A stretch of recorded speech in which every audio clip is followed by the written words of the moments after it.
بھائیو تفصیل میں جانے سے پہلے میں تمہیداً کچھ باتیں عرض کر دوں کہ صحیح بخاری میں حدیث ہے انٹرنیشنل نمبر کے مطابق 6474 اور مشکات میں بھی موجود ہے 4812.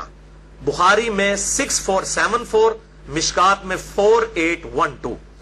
بڑی مشہور حدیث ہے کہ امام کائنات سید الاولین والآخرین شفیع المذنبین رحمت للعالمین سیدنا و مولانا امام اعظم محمد رسول اللہ صلی اللہ علیہ وآلہ وسلم نے ارشاد فرمایا، جو شخص مجھے 2 چیزوں کی گارنٹی دے دے، ضمانت دے دے، نمبر 1 اپنی زبان کی اور نمبر 2 اپنی شرمگاہ کی، تو میں محمد صلی اللہ علیہ وسلم اسے جنت کی ضمانت دیتا ہوں. بہت بڑی ضمانت ہے، جنت کی گارنٹی. آپ صلی اللہ علیہ وسلم نے فرمایا مجھ سے لے لو اگر تم اپنی زبان کی اور اپنی شرمگاہ کی حفاظت کر لو. لہذا یہ شرمگاہ کی حفاظت کے پوائنٹ آف ویو سے آج میری باقی ساری ڈیٹیل گفتگو موجود اس حوالے سے انشاءاللہ ریکارڈ ہوگی. ادھر جتنے بھی بھائی موجود ہیں تقریباً 80 کے قریب لوگ اس حق بات کو لوگوں تک پہنچائیں، اور ویڈیو میں تو الحمدللہ ہزاروں لوگوں تک یہ چیزیں پہنچتی ہیں اور انشاءاللہ پہنچیں گی. تو میں ان سے بھی ریکویسٹ کروں گا کہ چونکہ اب یہ تھوڑی سینسٹیو گفتگو ہے، ظاہر ہے کہ سیکس کے اوپر جب بھی ڈسکشن ہوگی تو ایک سینسٹیو ایشو ہوتا ہے، اور میں نے وہ اس کے سینسٹیوٹی کو پریزنٹ کرنے کے لیے یہ ریڈ کلر کا پیچھے بیک گراؤنڈ لگایا تاکہ جب لیکچر سامنے آئے تو مجھے بھی یاد آ جائے کہ یہ وہ سینسٹیو لیکچر ہے.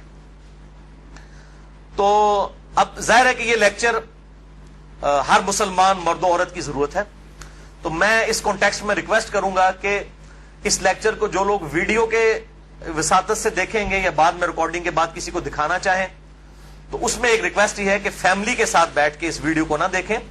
لڑکے جو ہیں وہ لڑکوں میں بیٹھ کے دیکھیں، لڑکیاں لڑکیوں میں بیٹھ کے دیکھیں، تاکہ اس حوالے سے کوئی ایشو نہ ہو.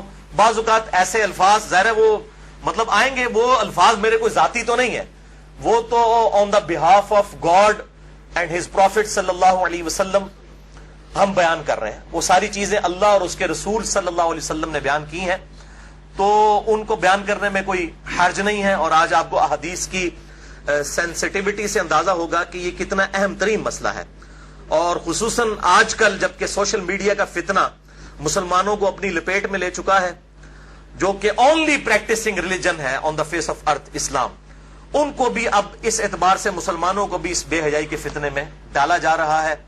تو آج کل تو لوگوں کے پاس کتابیں پڑھنے کا ٹائم نہیں ہے، علماء کی تقریروں کا ٹائم نہیں ہے، ویسے بھی وہ اس قسم کی باتیں بچارے پبلک کے ڈر سے کرتے بھی نہیں ہیں.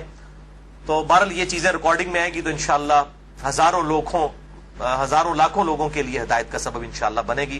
ہم اللہ تعالیٰ سے دعا کرتے ہیں کہ اللہ تعالیٰ حق بات کہنے کی اور اس پہ عمل کرنے کی توفیق عطا فرمائے. بھائیو یہ جو سورۃ المومنون کی 11 آیات شروع کی آئیں، ان میں 3 آیات آیت نمبر 5، 6 اور 7 میں جو سیکس کا ڈسپلن ہے اسلام کا اس کے اوپر ایمفسائز کیا گیا.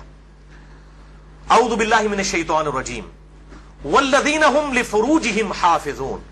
اہل ایمان کی نشانی یہ ہے کہ وہ اپنی شرمگاہوں کی حفاظت کرتے ہیں، اور پھر ساتھ ہی ارشاد فرمایا گیا 2 ایکسیپشنز ہیں، الا علی ازواجہم، سوائے اپنی بیویوں کے، او ما ملکت ایمانہم، یا پھر ان کے ہاتھ کا مال جو کنیزیں ہیں، لونڈیاں ہیں وہ، فإنہم غیر ملومین، تو پھر اس معاملے میں بے شک ان کے اوپر کوئی گرفت نہیں ہے. فمن ابتغى وراء ذلك، اور جو کوئی ان 2 راستوں کے علاوہ کوئی بھی راستہ اختیار کرے گا، کوئی بھی تیسرا راستہ، فأولئک هم العادون، تو ایسے لوگ اللہ کی حدوں سے پھلانگ جانے والے ہیں، اللہ کی حدوں کو توڑنے والے ہیں. وَلِعَوْذُ بِاللَّهِ تَعَالَى. بھائیو ان آیات سے بالکل واضح ہو گیا کہ اہل ایمان کی شرمگاہوں کا جائز استعمال صرف اپنی بیویوں اور اپنے ہاتھ کا مال لونڈیوں اور کنیزوں کے ساتھ ہے، جو جنگی قیدی ہوتی ہیں، اور وہ بھی سب عورتیں نہیں، ایسی عورتیں کہ جو جنگ میں مسلمانوں کے ساتھ لڑنے کے لیے آئی ہوتی ہیں. اب یہ ایک ڈیٹیل سے الگ ٹاپک ہے، چونکہ یہ ابسلیٹ ہو چکا ہے اس وقت کافی حد تک یہ معاملہ، اس لیے لونڈیوں کے حوالے سے میں آج ڈسکشن نہیں کروں گا اس پہ، تو علیحدہ سے پھر 1.5-2 گھنٹے چاہیے. بہرحال کسی کو شوق ہو تو اس حوالے سے ایکسکلوسیو کام، امت لیول کا کام ایک شخص نے کیا ہے، اور وہ ہیں مولانا مودودی رحمہ اللہ، المتوفا 1979 عیسوی۔ انہوں نے اپنی ینگ ایج میں، جب ان کی عمر صرف 22 سال تھی، میری الحمدللہ اس وقت 39 سال ہونے والی ہے اور لیونر ایئرز کے اعتبار سے 40 سال ہو چکی ہے، 22 سال جس وقت ان کی عمر تھی، انہوں نے کتاب لکھی الجہاد فی الاسلام، جس پہ تقریر ڈاکٹر اقبال نے لگائی تھی، اور انہوں نے کہا کہ یہ شخص مستقبل میں مسلمانوں کو لیڈ کرے گا، اور واقعی لیڈ کیا۔ تو الجہاد فی الاسلام میں انہوں نے جو لونڈیوں کا کانسیپٹ ہے، اور اس حوالے سے پوری دنیا میں فتنہ ہمیشہ اٹھایا جاتا ہے، آج کل کچھ ویڈیوز بھی آئی ہیں، مجھے بھی کافی لوگوں نے بھیجی۔ ایک وہ غیر مسلم ہے، اس وقت مرتد ہو چکا ہے، مسلمان تھا، 16 سال تک وہ مسلمان رہا، اس کے بعد وہ ارتداد کا شکار ہوا، اور اس نے مسئلہ ہی یہ لونڈیوں والا اٹھایا ہے، حالانکہ وہ بالکل آؤٹ آف کانٹیکسٹ، کچھ چیزیں کچھ اور ہیں، ان کو بگاڑ کے پیش کیا جاتا ہے۔ بہرحال الجہاد فی الاسلام پڑھیں، مولانا مودودی کی کتاب۔ اس حوالے سے جو ایران کے اہل تشیع نے فتنہ اٹھایا ہے نکاح متع کا، یا سعودی عرب کے اہل سنت علماء کی طرف سے، اہل حدیث کی طرف سے، یہ میں سعودیہ کے اہل حدیث کی بات کر رہا ہوں، باقیوں انڈیا پاکستان بنگلہ دیش کے اہل حدیث کی بات نہیں کر رہا، انہوں نے نکاح مسیار کے نام سے، آپ نام ہی دیکھیں، نکاح مسیار، آسانی والا نکاح، نکاح متع، متع کہتے ہیں نفع اٹھانے والا، تو بالکل انہوں نے بس نام چینج کیا، بلکہ اگر مجھ سے پوچھیں تو نکاح مسیار جو ہے وہ نکاح متع سے بھی بدتر ہے۔ نکاح متع کے اندر تو نکاح کرتے وقت طے کیا جاتا ہے کہ میں تم سے 3 دن کے لیے یا 3 مہینے کے لیے نکاح کر رہا ہوں۔ نکاح مسیار میں مفتی اعظم سعودی عرب جو 66 سال تک رہے، ابن باز رحمہ اللہ، اللہ تعالیٰ ان کی غلطیاں معاف کرے کہ جو اتنا بڑا بلنڈر وہ کر کے گئے، انہوں نے یہ فتویٰ دیا کہ جو سعودیہ کے بچے پڑھنے کے لیے فارن ملکوں میں گئے ہیں تو وہاں جا کے عورتوں کے ساتھ شادیاں کر لیں، لیکن ان کو بتائیں نا کہ کتنے عرصے کے لیے رکھنا ہے، بس یہ کریں کہ جتنے عرصے کے لیے تعلیم ہے اپنے ذہن میں سوچ لیں کہ ان کے بعد طلاق دے دیں گے، حالانکہ نکاح کا مقصد تو خاندانی ایک نظام کو وجود بخشنا ہے، نہ کہ شہوت کی تسکین ہے۔ اس کو تو بڑا کنڈیم کیا گیا اسلام کے اندر۔ تو بہرحال انہوں نے کہا کہ جی وہ نکاح متع میں تو طے کیا جاتا ہے، نکاح مسیار میں جو ہے وہ ذہن میں سوچا جاتا ہے، غرر اور دھوکے والا معاملہ کیا جاتا ہے، یہ دونوں قطعاً حرام ہے۔ نکاح متع کسی حد تک موجود تھا، بخاری اور مسلم میں احادیث موجود ہے، اور بخاری اور مسلم میں ہی مولا علی علیہ السلام سے احادیث موجود ہے کہ قیامت تک کے لیے یہ نبی صلی اللہ علیہ وسلم نے منع فرما دیا۔ تو یہ علماء یہود کا کردار ایسے علماء ادا کرتے ہیں، خواہ اہل سنت میں ہو خواہ اہل تشیع میں، جو اصحاب سبت والا معاملہ ہوا، مچھلیوں کے شکار والا، اس طریقے سے انہوں نے یہ جو ہے نکاح انٹروڈیوس کروائے ہیں۔ اس حوالے سے میرا ایک ایکسکلوسیو کلپ بھی ہے تقریباً 8 منٹ کا، وہ 50,000 سے زیادہ لوگ یوٹیوب پہ دیکھ چکے ہیں۔ اس کے علاوہ بھی بڑا عام ہوا میرا جو قرآنک لیکچر نمبر 52 تھا، 2011 میں ریکارڈ ہوا تھا، آج سے 5 سال پہلے، اس میں ایک کلپ کاٹ کے چڑھا ہوا ہے، آپ اگر لکھیں یوٹیوب پہ جا کر شیعہ کا نکاح متع اور سنی کے نکاح مسیار کی حقیقت، آپ یہ رومن میں لکھیں، بلکہ آپ شیعہ کا نکاح متع یہ لکھ دینا تو میرے ہی کلپ ٹاپ پہ کھلے گا، کیونکہ سب سے زیادہ کلپ وہی دیکھا گیا، تو میں نے اس کے اندر جو ہے وہ اس پوائنٹ آف ویو سے گفتگو کی ہے، آج میں اس کی ڈیٹیل میں نہیں جاؤں گا۔ بھائیو، ان 3 آیات کی روشنی میں سورۃ المومنون آیت نمبر 5 سے لے کر 7 تک بالکل اللہ تعالیٰ نے واضح طور پر فرما دیا کہ شرمگاہ کا استعمال ایک مسلمان مرد اور عورت میاں بیوی کے ریلیشن شپ میں یا لونڈیوں والے معاملے میں ہو سکتا ہے، اس کے علاوہ اس کی قطعاً اجازت نہیں، خواہ نکاح متع ہو خواہ نکاح مسیار ہو۔ تو بھائیو، جو شرمگاہ کا استعمال ہے صرف 2 صورتوں میں جائز ہے، اس میں سے بھی اب ایک صورت ہی پریکٹیکلی باقی رہ گئی ہے، وہ بیویوں کے ساتھ اور دوسرا لونڈیوں کے ساتھ۔ تو اس سے یہ چیز بھی اس کے اندر امپلائڈ ہے کہ اس کے علاوہ جتنی بھی چیزیں ہوں گی شرمگاہ کے استعمال کے پوائنٹ آف ویو سے وہ جائز نہیں ہوں گی، اور اس میں ٹاپ آف دا لسٹ چیز جو ہے وہ یہ مشت زنی والا ایشو ہے، جو نوجوان مردوں کے اندر ایک فتنہ پایا جاتا ہے ہینڈ پریکٹس کا، اس کی بھی حرمت اسی کے اندر امپلائڈ ہے، یعنی کوئی مرد جو ہے وہ اپنے ہاتھ سے منی نکالے اور اپنی شہوت کی تسکین کرے، وَلِعَوْذُ بِاللَّهِ تَعَالَى۔ اور اسی قسم کے ایشوز فیمیلز کے اندر بھی پائے جاتے ہیں، اس کی ڈیٹیل میں جانے کی ضرورت نہیں ہے، اشارتاً بات ہی کافی ہے۔ تو اسی کانٹیکسٹ میں بعض علماء کی طرف سے، آج کل کے کچھ جدید علماء ہیں، ان کی طرف سے فتاوا اور کچھ بزرگوں کے فتاوا پیش کیے جاتے ہیں، وہ سب کے سب بے سند اور فضول قسم کے فتاوا ہیں. کوئی بھی فتوا جو کتاب و سنت کے واضح دلائل کے اگینسٹ ہوگا وہ قطعاً ایکسیپٹیبل نہیں ہوگا، خواہ وہ کسی بڑے سے بڑے امام کا ہو، بڑے سے بڑے فلاسفر کا ہو، بڑے سے بڑے عالم دین کا ہو. اور اسلام کا ایک مزاج ہے حیا کے پوائنٹ آف ویو سے، وہ ہر مسلمان کو پتا ہے، اس میں قطعاً کوئی گنجائش نہیں بنتی اس قسم کے کوئی برے فعل کی کہ کوئی شرمگاہ کے ساتھ اس طریقے سے کھیلے. تو یہ جو شرمگاہ والا معاملہ ہے اور مشت زنی والا جو ایشو ہے میرے بھائیوں، یہ نہ صرف حرام ہے یا چلے کوئی احتیاط کے اندر الفاظ استعمال کریں تو مکروہ تحریمی، بلکہ یہ گناہ بھی ہے، اور گناہ کبیرہ زنا کی طرف لے جانے والا ہے. اس سے روزہ بھی ٹوٹ جائے گا اور روزے کا کفارہ بھی وہ سخت والا 60 روزوں والا ادا کرنا پڑے گا، اور ظاہر ہے کہ غسل بھی فرض ہوگا، اور کسی نہ کسی درجے میں یہ ہاتھوں اور دل کا زنا بھی ہے وَلِعَوْذُ بِاللَّهِ تعالی.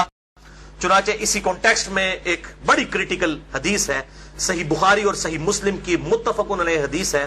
صحیح بخاری میں 6612، صحیح مسلم میں 6754 اور مشکات میں بھی 86 نمبر پہ یہ حدیث موجود ہے کہ آپ صلی اللہ علیہ وسلم نے فرمایا کہ آنکھ کا زنا دیکھنا ہے، کانوں کا زنا سننا ہے، بے حیائی کی باتیں سننا، زبان کا زنا بولنا ہے، فحش گفتگو کرنا، ہاتھوں کا زنا پکڑنا ہے، ٹانگوں کا زنا چل کر جانا ہے، اور نفس تمنا اور آرزو کرتا ہے اور شرمگاہ اس کی تصدیق کر دیتی ہے وَلِعَوْذُ بِاللَّهِ تعالی. تعویل خاص کے اعتبار سے تو یہ زنا کے بارے میں ہے، تعویل عام میں ہینڈ پریکٹس والا جو مشت زنی کا ایشو ہے وہ بھی اسی کے اندر داخل ہے وَلِعَوْذُ بِاللَّهِ تعالی. اب ظاہر ہے کہ اگر اس قسم کی بیماری میں کوئی شخص مبتلا ہے، اس کا علاج کیا ہے؟ توبہ کرے اور اللہ کی طرف رجوع لائے. اور اللہ تعالیٰ نے اس حوالے سے ایک نیچرل پروسیس بھی رکھا ہوا ہے، یعنی مردوں کے لیے خصوصاً احتلام کا، نائٹ فال کا ایشو ہے کہ جو ایکسیسو اس طرح کی جو انسان کے جسم کے اندر مادے بنتے ہیں وہ آٹومیٹکلی ایک فزیکل فینومینا آف نیچر کے تحت نکل جاتے ہیں. بہرحال اپنی شہوت کو کنٹرول کرنے کے لیے آپ صلی اللہ علیہ وسلم نے علاج تجویز فرمایا، سب سے بڑا علاج، اور وہ ہے نکاح.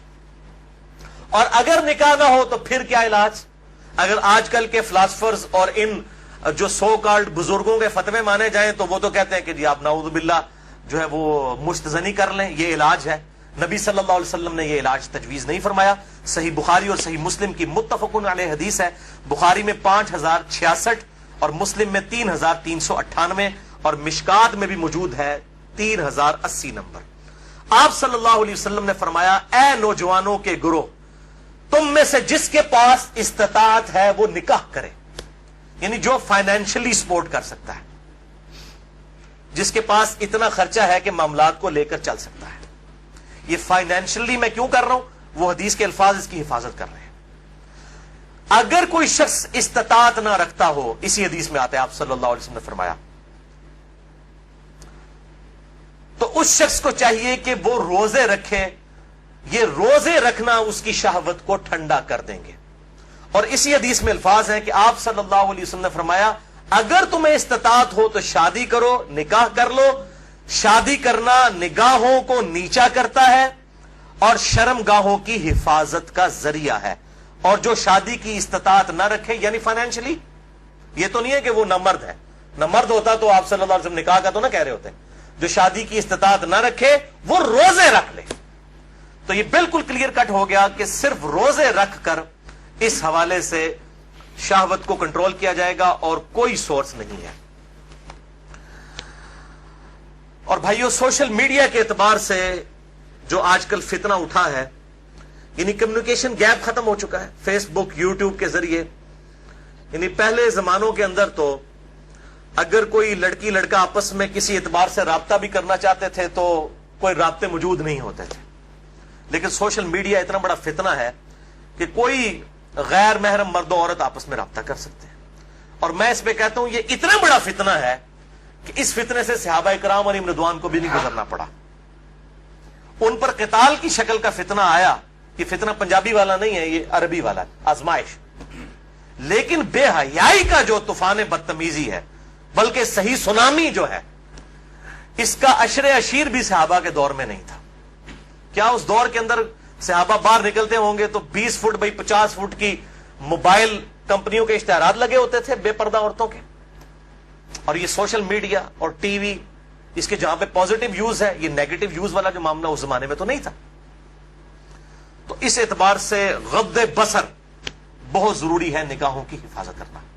تو آپ صلی اللہ علیہ وسلم نے غض بصر کے لیے, نگاہوں کی حفاظت کے لیے, شہوت کو کنٹرول کرنے کے لیے نکاح تجویز فرمایا یا پھر روزے.